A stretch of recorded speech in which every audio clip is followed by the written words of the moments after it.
Hello दोस्तों, आप सभी दोस्तों का स्वागत है बिहार तक न्यूज चैनल में।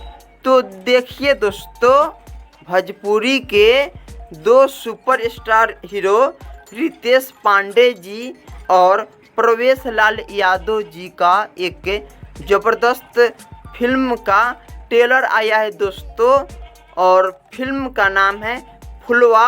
और फुलवा फिल्म में मेन स्टार कास्ट के रूप में नज़र आएंगे दोस्तों भोजपुरी के सुपरस्टार हीरो रितेश पांडे जी और प्रवेश लाल यादव जी, और अन्य कलाकार लोग भी शामिल है दोस्तों।